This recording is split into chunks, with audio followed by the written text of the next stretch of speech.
I'm spending the weekend with John, Natalie said, her voice calm, almost bored. You'll have to accept it. The wine glass in her hand caught the kitchen light, glinting like a blade. She didn't even look up. Just stirred the ice with a smug little smirk like she was announcing dinner plans, not detonating our marriage in cold blood.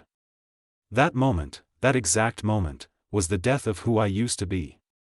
John? I asked, though I already knew. The name hit my chest like a truck. John Kramer. Her boss. The guy with the silver Mercedes and the smug handshake.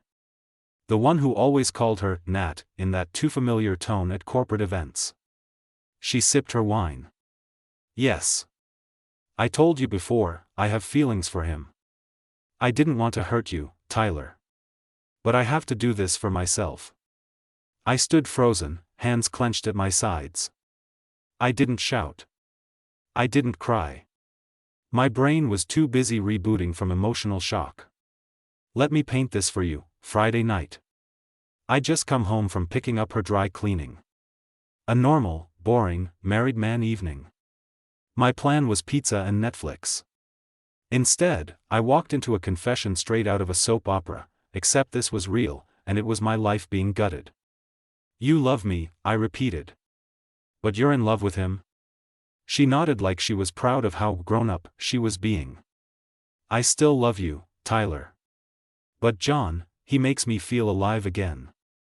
I need this. And I need you to understand that. No apology. No guilt. Just a rehearsed script of justifications. I've been loyal for 15 years, she added with a shrug. Don't I deserve one weekend to feel something real? Something real? That's when the rage started to creep in. Not loud rage. No, the quiet kind. The deadly kind. The kind that plans things. You know what, Natalie? I said. Go. She blinked, surprised. She thought I'd beg, plead, fall to pieces. Instead, I leaned on the counter, dead calm. Go enjoy your romantic little getaway with your married boss. But don't expect to come back to the same house. Or the same man. She scoffed. Don't be dramatic. It's just a weekend. No, sweetheart. It was the end of your world. She walked out 2 hours later with a wheeled suitcase and her favorite heels, humming a tune. She even had the audacity to blow a kiss at me before slamming the door. And I stood there, silent, still, seething. I didn't chase her. I didn't break down. I grabbed my phone. Opened a hidden folder I'd never planned to use. Screenshots. Messages. Photos she didn't know I had. Things that made my blood boil every time I looked at them. You see, I may have looked like the idiot husband. The blind one. The man left behind. But I'd known for weeks. I'd tracked her lies. Her gym trips that didn't match her locations. The Uber receipts. The perfume she never used to wear. I wasn't caught off guard. I was patient. And now? Now I had everything I needed to burn it all to the ground, with a smile. She wanted a weekend of passion. I was about to give her a lifetime of consequences. The moment Natalie's car pulled out of the driveway, I didn't sit down. I didn't mope. I locked the front door behind her like I was sealing a tomb, and then I got to work. Everything she thought she'd hidden. I already had it. I wasn't the clueless husband in this story. I had receipts, literally. 2 weeks ago, I'd installed a tracking app on her phone. Not because I was paranoid. Because I knew. People like Natalie don't cheat once. They plan. They rehearse. And then they get sloppy. She said she had a girls' night last Friday. Location, downtown hotel. She said she was at brunch with her cousin 2 Sundays ago. Her phone was in Malibu. And so was John Kramer's. His license plate showed up on a parking garage security cam, $25, and a polite lie to the front desk got me the time-stamped footage. And that was the thing. She wasn't hiding an affair. She was daring me to catch her. testing how much humiliation I could absorb before breaking. But I wasn't going to break. I was going to break her narrative. Step 1. I forwarded every piece of evidence I had to a secure email I only accessed through incognito mode. I had timelines, call logs, hotel invoices, and texts she thought she deleted. She was stupid enough to back up her iPhone to our shared cloud. Step 2. I called my friend Marcus. He's a divorce lawyer who's seen more war than most Marines. I didn't tell him everything, just enough to schedule a Monday meeting and have him start prepping paperwork. Step 3. I took the weekend off. I mean really off. No work. No distractions. Just time to think, plan, and quietly enjoy the storm I was about to unleash. By Saturday morning, her sister Kelsey texted me. Nat said she's at a spa retreat. Everything okay? I stared at the message for a full minute. So that was the story. Spa retreat. Natalie really thought she had this under control. I responded. All good. Just taking some time apart. She's making memories. Kelsey sent back a thumbs up emoji and a heart. How sweet. How fake. That afternoon, I drove across town to meet someone important, John Kramer's wife, Michelle. Yes. He was married. Of course he was. I'd found her Facebook. Then her business LinkedIn. Then her art gallery. I booked an appointment under a fake name. And when she saw me in person, when I laid out every detail, every timestamp, every photo, her reaction wasn't rage. It was ice. That explains the perfume, Michelle said coolly. And the random charges on our credit card. You didn't know? I asked. She smiled thinly.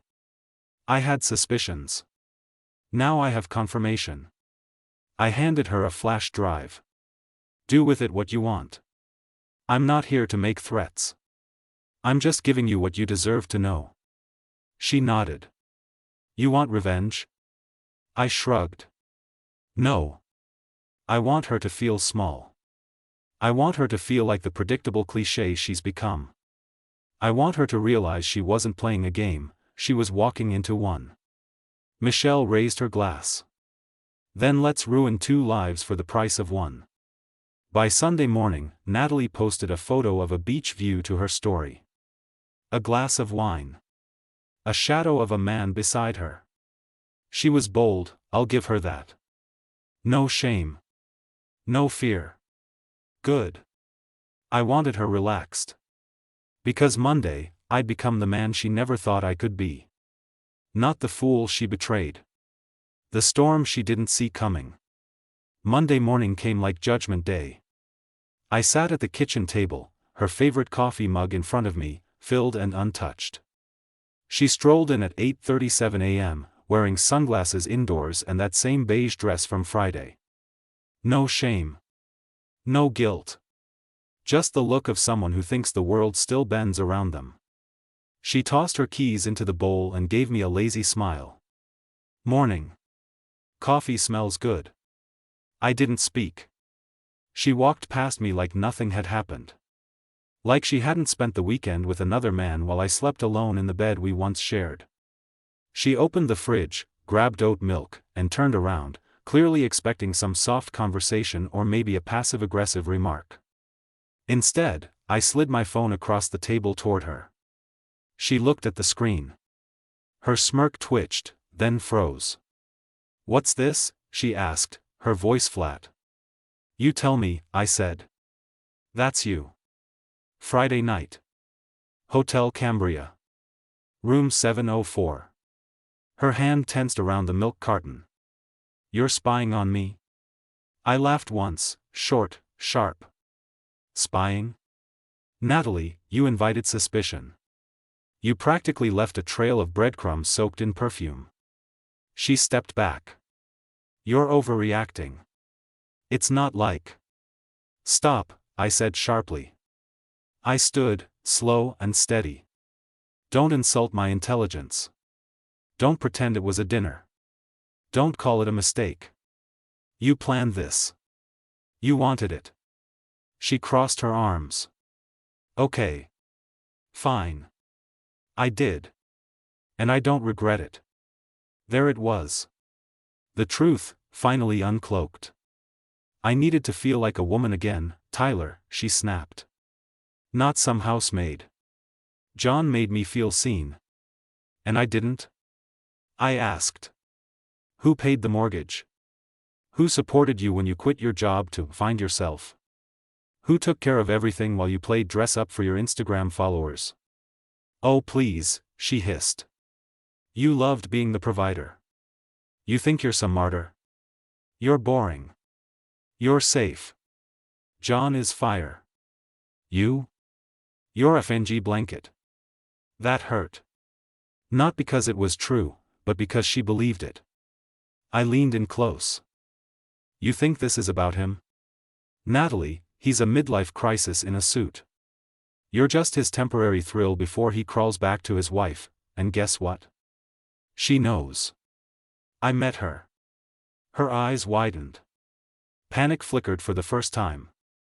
Michelle? She asked. Yep, I said. She knows everything. She has the messages. The receipts. The photos. She's not mad at me. She's disappointed in you. Natalie tried to recover, her voice trembling. So what, you're gonna ruin my life? No, I said, stepping back. You already did that. I'm just building the bonfire with the ashes. I handed her an envelope. Inside was a letter from my lawyer and a printed list of everything she bought on our joint account while cheating. Divorce papers will be filed this week, I added. And by the way, the prenup? It's airtight. You leave with what you brought in. Which, if I remember, was debt and a pair of fake eyelashes. Her jaw dropped. You can't do this to me. I looked her in the eyes, calm, steady. You did this to yourself. She stormed out of the room, slamming the door like that could reverse reality. I stood alone in the silence she left behind. No tears. No regret. Just clarity. The woman I married didn't exist anymore. Maybe she never did. And the man she underestimated? He just started his comeback. The sound of the front door slamming echoed through the house like a final gunshot. Natalie was gone, again. But this time, she wasn't heading off to a secret rendezvous. This time, she was running from something she couldn't manipulate. Truth. I stood there for a moment, letting the silence settle. It was heavy at first. Lonely. But after a few breaths, something shifted inside me. It wasn't pain anymore. It was freedom. She thought I'd be crushed. That I'd crumble like some sitcom husband too spineless to fight back. But I wasn't broken, I was reborn. I poured the coffee she didn't drink down the sink and grabbed my phone. Messages were already rolling in. Her sister, her friends, even one of her co-workers. Word travels fast when truth hits the surface like an explosion. Kelsey. Ty. I just heard what happened. Are you okay? I'm better than I've ever been, I replied. And I meant it. Natalie had lived in a fantasy where actions had no consequences and pain was something you handed off like laundry. But now? Now, every lie she told was unraveling in real time. I checked my email. Michelle Kramer had delivered. There it was, forwarded directly from her. Subject, your wife and my husband. To whom it may concern. Attached are images and correspondence between Natalie Brooks and John Kramer, including digital timestamps, reservations, and travel logs. I have submitted these to HR and legal counsel. I suggest Tyler take this further if needed. He has my support. Michelle Kramer. That woman was cold steel. And I respected the hell out of her for it. I smiled for the first time in days. Not the fake, strained kind I'd worn at dinners or during forced conversations with Natalie while pretending things weren't falling apart. This was different. This smile was clean. Real. I stepped into our bedroom, my bedroom now. The scent of her perfume still lingered, clinging to the sheets like the last breath of a dying fantasy. I stripped the bed, balled the sheets, and tossed them into the trash. I wasn't washing them. I was erasing her. Clarity hit like caffeine. For the first time in forever, I wasn't thinking about how to fix her. I was thinking about how to rebuild me. I opened the closet. Her stuff? Half gone. Just like her commitment. The rest? I boxed it. Not out of spite, out of necessity. It was like removing mold from a wall. You don't negotiate with rot. You cut it out before it spreads. By noon, movers were scheduled to take her things to a storage unit, neutral territory. I wasn't giving her the satisfaction of drama. She wanted chaos. I gave her logistics. I changed the locks. Called the bank. Separated the accounts. Froze the joint card. She wouldn't be buying spa treatments or champagne on my dime anymore. By 3 p.m., my lawyer called. Tyler, I went through the documentation. She has no claim to alimony. You've got the evidence. If she fights, she loses. If she cooperates, it's over in a month. Perfect. I texted Natalie just once. Your things will be in storage by tomorrow. Lawyers handling everything else. No need to talk. Just sign. Her response came an hour later. Wow. Cold much? Cold? No, Natalie. I'm just done being the idiot who gave warmth to someone who lit matches behind his back. That night, I slept better than I had in years. No fake goodnight kisses. No silent wars. Just me, alone, but whole. She thought she'd wreck me. She didn't realize, she just cleared the path for me to rebuild. 3 days. That's how long the silence lasted. I thought she might keep up the act, pretend she was unfazed, try to spin the situation as a mutual decision when talking to her friends. But Natalie couldn't help herself. She thrived on control, and now that she'd lost it, the cracks began to show. It started with a voicemail. Hey, it's me. Look, I've had some time to think. Maybe things got out of hand. I don't want it to end like this. Can we talk? I didn't respond. The next morning, another message. You're being cruel, Tyler. I made a mistake, okay? I was confused. Can we at least meet for coffee? Mistake? No, Natalie. Forgetting to turn off the stove is a mistake. Sleeping with your boss behind my back and blowing up our marriage like it was disposable, that's a conscious decision. And then came the text that made me laugh out loud. I miss us. Us? There was no us. There was her, chasing the thrill of being desired, and me, the safety net she thought she could always crawl back to. Only now the net was gone, and all she had was a freefall. That Friday, I was home, working on my laptop in the living room, when I heard a knock. It wasn't aggressive. It was soft, testing. I knew before I opened the door who it was. There she stood. Natalie. Hair curled. Lipstick perfect. She even wore that emerald green dress I once bought her for our anniversary. The one she used to say made her feel like a queen. Ty, she said, voice gentle. Can we talk? Please. I didn't step aside. She tried to smile. I don't want us to end like this. I was stupid. I was selfish. But I love you. I really do. I folded my arms. You love me? She nodded, tears forming. Then why'd you trade me in for a quick thrill with a man whose wife now owns his dignity? She looked down. I didn't know what I was thinking. Don't lie to me again, I said, voice sharp. You knew. You just didn't care. She stepped closer. I care now. I've lost everything, Tyler. HR's investigating him. Michelle won't return my calls. My parents are ashamed. I need you. There it was, the real reason she was here. Not love. Survival. I smiled. Not kindly. You didn't lose everything, Natalie. You still have your spa weekends, your Instagram followers, and your freedom. Isn't that what you wanted? Her eyes filled with fury. I'm trying to fix this. I stepped back and shut the door. Through the wood, I heard her scream, fists pounding once. Tyler, don't do this. I made a mistake. I walked back to my desk, heart steady. I didn't feel triumph. Not exactly. But I felt something far better. Peace. She didn't just betray me. She gambled everything, and lost. You see, Natalie thought love was a safety net. She didn't understand that real love has limits. And when you burn it, sometimes there's no rebuilding. I blocked her number that night.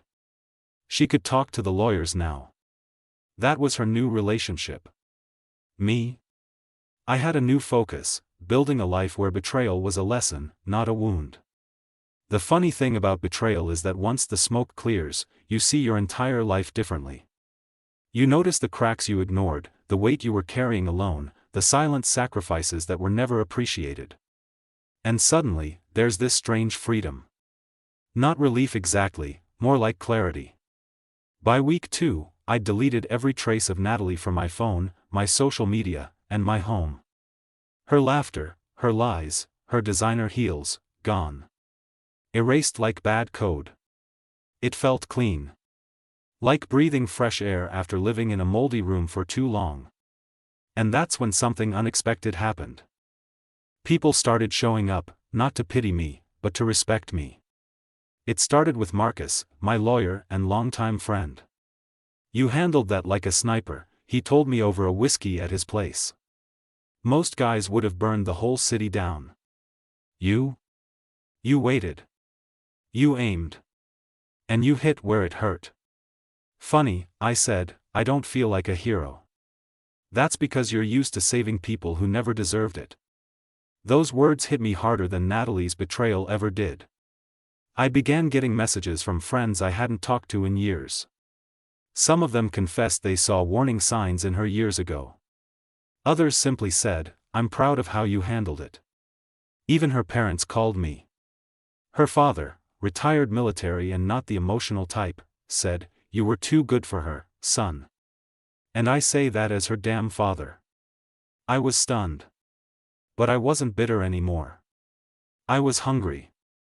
Hungry for peace, purpose, and progress. So, I poured myself into everything I'd been putting off for years. I hit the gym harder than ever. 3 days in, I tossed every pair of sweatpants I used to wear when she'd say, you've let yourself go. I got my hair cut short, cleaned up the beard. Even switched up my wardrobe. Not for anyone else, for me. The mirror finally reflected the man I always was under the surface. Sharp. Controlled. Awake. At work, I leveled up too. I took on a new role, something with more responsibility and visibility. I no longer came home drained to a cold shoulder, I came home energized, to peace and silence. I even reconnected with Rachel, an old college friend who reached out after seeing the storm unfold online. She didn't offer sympathy, she offered sarcasm and strength. The kind of friend who says, let me guess, she used the, he made me feel alive line. Word for word, I told her, laughing. We grabbed coffee. Then dinner. Then long walks where she'd say things like, if that woman cheated on you, it says more about her self-worth than yours. I didn't rush anything with Rachel. I wasn't chasing validation, I'd already reclaimed that from within. But having someone around who didn't wear a mask? That felt rare. And real. Then, one evening, Rachel asked something no one had dared. What did you really feel when she said she was in love with someone else? I thought for a moment, then answered honestly. I felt like I'd just been set free. I just didn't realize it until later. And that was the truth. Natalie's betrayal wasn't the end of my story, it was the inciting incident. The moment everything changed. Now, every step I took wasn't in reaction to her. It was for me. Every breath, every decision, every small win was mine.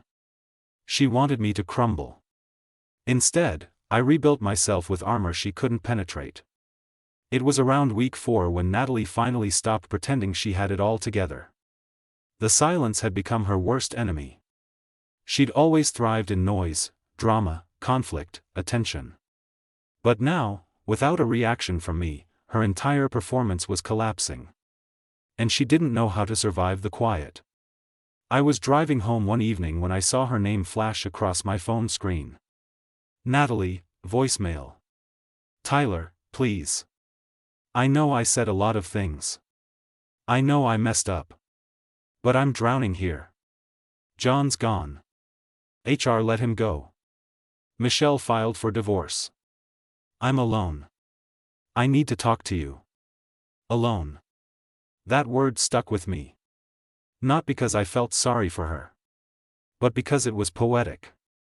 She'd spent months isolating herself in secret hotels and text threads, convinced she was upgrading her life. Now she was sitting in the ruins of her choices, realizing too late that the thrill she chased came with a cost she couldn't afford. And me? I didn't even press play on the rest of the voicemail. I had already moved on. But life has a dark sense of humor, and it showed its teeth a few days later at a grocery store of all places. I was in line, grabbing some protein bars and coffee, when I saw her. Natalie. No makeup, hoodie pulled over her head, pushing a cart with one item inside, a frozen pizza. She looked up. Locked eyes. And instantly froze. I didn't flinch. She walked toward me like she was navigating a minefield. Tyler, she said softly. Can we please talk? We're talking now, I replied. She hesitated, clearly thrown off by my calmness. I don't know who I am without you, she said, her voice shaking. I thought I wanted excitement, but it was all fake. He used me. And when it got messy, he vanished. I said nothing. She needed silence more than a speech. She continued anyway. You were stable. Safe. I took that for granted. I thought I needed fire. But I see now, you were the one who held everything together. I finally spoke. You didn't need fire, Natalie. You needed validation. And you burned down everything real to chase a spark that was never yours. Her eyes welled up, and for the first time, she didn't look like a manipulator. She looked like a ghost of her former self, fragile, cracked, fading. I miss us, she whispered. I don't, I said, stepping aside as the cashier called me forward. And that was it. No dramatic goodbye. No second chances. Just a clean exit, mine. Outside the store, I leaned against my car and breathed in the cool air. I thought I'd feel triumphant. I didn't. I felt complete.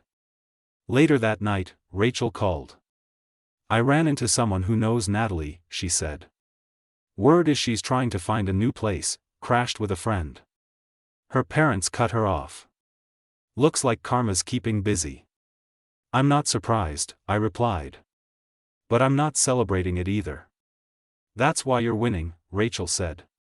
You didn't need revenge. You just needed closure. Maybe she was right. Natalie was drowning in her own lies now. The damage wasn't mine to fix anymore. It never was. I was already on a new path. Stronger. Wiser. Free. You never really know how strong you are until you're standing alone in the ashes, cold, betrayed, and exhausted. But that's the thing about ashes, they're not just reminders of what burned. They're what you use to build again. Natalie taught me that. Not because she wanted to, but because she had to. The final divorce papers came through on a Thursday. I didn't throw a party. I didn't call friends or post cryptic quotes online. I just signed my name, folded the pages neatly, and let it all go. Quietly.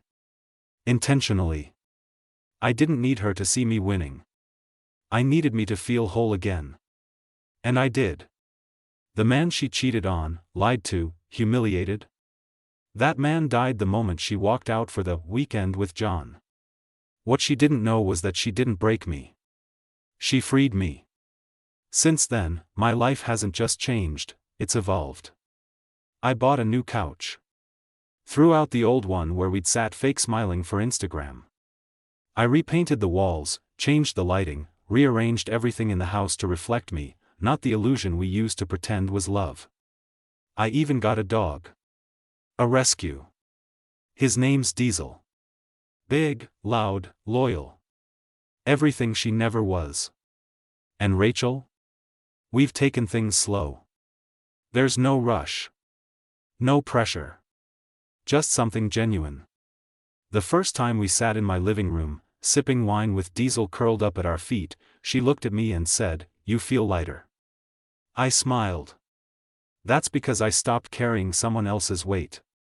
Natalie? She's become a rumor. A story people whisper about when they think I'm not listening. She cheated on him, with her boss. Got dumped. Lost everything. And you know what? I don't correct them. Because the truth isn't just what happened, it's what came after. I became someone who doesn't beg for respect anymore. Someone who won't tolerate half-love. Someone who understands that loyalty without reciprocity is just emotional slavery. People often ask me, would you ever take her back if she changed? No. Not because I hate her. But because I love myself too much now to let someone like her back in. If you're reading this and you're in the storm, here's what I'll tell you. Yes, it hurts. Like hell. Betrayal cuts deep because it's sharp with surprise. But pain has a strange purpose, it introduces you to the version of yourself you've never met. The one that doesn't just survive. The one that rises. Don't chase closure from the person who shattered you. Their silence, their lies, their smug walkout, that was the closure. What comes next is yours to write. Make it powerful. Make it silent if you have to. But above all, make it yours. Natalie thought she left me broken on the kitchen floor. But I was just getting up. And this time, I stood taller.